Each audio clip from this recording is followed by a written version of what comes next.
వస్తున్నానమ్మా. కూర్చో. ఏమిటి? ఈ ఉత్తరం రాయి పెద్దక్కాయకి. ఇది నా ఇల్లు, నా ఇష్టాన్ని ఎవరు కాదంటారో నేను చూస్తాను. రాయవే రాయ్. ఏమని రాయమంటావు?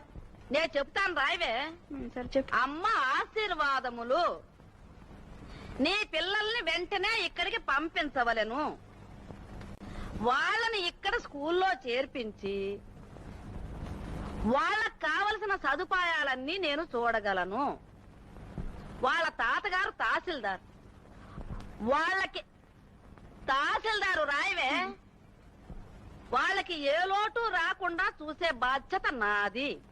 ఇంతే సంగతులు. ఏమిటి, నేను చెప్పిందంతా రాశావా? అన్నీ రాశాను, కానీ ఒకటే రాయలేదు. ఏంటమ్మా? మీ తాత తహసీల్దారే, అది రాయలేదు. అసలు ముఖ్యంగా రాయవలసింది అదేనే. రాయ్. రాశావా? అంటించి పోస్టులు వేయి. వదినా, ఏమ్మా? లెటర్ పోస్ట్ చేసే ముందు ఒకసారి చదువు. నేనెందుకు చదవటం? నేనెవరిని గనక? అదేమిటి వదినా, ఈ ఇంటి ఇల్లాలు నువ్వే కదా, ప్లీజ్ చదువు వదినా. పెద్దక్కయ్యకు నమస్కారం. ఇక్కడ అన్నయ్య సంపాదనతో తన బిడ్డల్ని పోషించలేకుండా ఉన్నాడు. మెల్లిగా. వాళ్ళకు తోడు నీ పిల్లల్ని కూడా పంపుతావా? సిగ్గులేదు? నీ పిల్లల్ని చదివించి తలుచుకుంటే హాస్టల్లో చేర్పించు. ఇది నా అభిప్రాయమే కాదు, అమ్మ అభిప్రాయం కూడా. ఆమెలా రాయమంటేనే రాస్తున్నాను. ప్రేమతో నీ చెల్లెలు సుజాత. ఎలా ఉంది? ఈ సంగతి అమ్మకు తెలిస్తే నువ్వే రాయమన్నావని చెప్తాను. వచ్చావా? నీకోసమే ఎదురు చూస్తున్నానమ్మా. ఏమిటమ్మా? అదేనమ్మా, వాళ్ళకి ఏదో ఒక మాట చెప్పాలిగా. ఆ సంబంధం నీకు నచ్చినట్టేనా? నాకు నచ్చలేదు. అదే, ఆ అబ్బాయికి ఏం వంకరా? లక్షణంగా ఎంఏ చదివాడు, లెక్చరర్ ఉద్యోగం చేస్తున్నాడు. మరి కట్నం ఎందుకు అడుగుతున్నాడు? అబ్బా, కట్నం లేకుండా పెళ్ళెట్లాగే? మీ నాన్న తహసీల్దారే. తహసీల్దార్ గారి కూతురికి గతి లేనట్టు కట్నం లేకుండా పెళ్లి చేశామంటే ఊళ్ళో నలుగురు నవ్వుతారే. అమ్మా, మా తాతలు నేతులు తాగారు, మా మూతులు వాసన చూడమంట. అక్కయ్యలు ముగ్గురికి కట్నాలు ఇచ్చి పెళ్లిళ్ళు చేశాం. వాళ్ళేం సుఖపడుతున్నారు? పైగా నా పెళ్లి ఖర్చులకి కట్నానికి ఇల్లు అమ్మాలి. ఇక అన్నికి ఏం మిగులుతుంది? పాపం వాడికి 2 పిల్లలు కూడా. వాళ్ళ గతి ఏమిటి చెప్పు?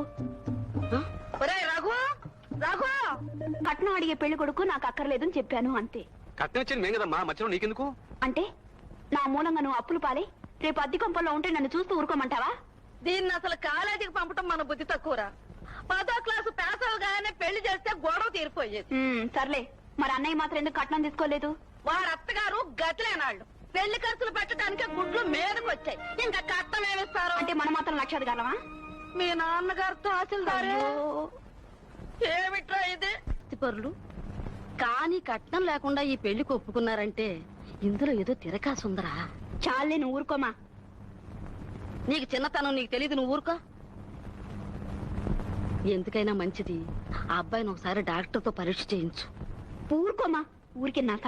నేను అతని గురించి విచారించానమ్మా, అందరూ చాలా మంచివాడని చెప్తున్నారు. అందరూ నీకు అలాగే చెప్తారా? నేను విచారించాను. మన ఇంటి కాయగూరలు తెస్తుందే కనకమ్మ, ఆవిడ కోడలు తమ్ముడు ఆ ఇంట్లోనే పనిచేస్తున్నాడంట. అతను చెప్పాడు. అతను చాలా కర్కోటకుడట. అందరినీ హడలు కొడతాడట. కోపం వస్తే కొడతాడట. ఎవరిని? నిన్నా లేకపోతే నన్నా? నన్నెందుకు కొడతాడే పిచ్చుకోయ్యా? నిన్నే. నా సంగతి ఏదో నేను చూసుకుంటాను, నువ్వు ఊరుకో. అబ్బా,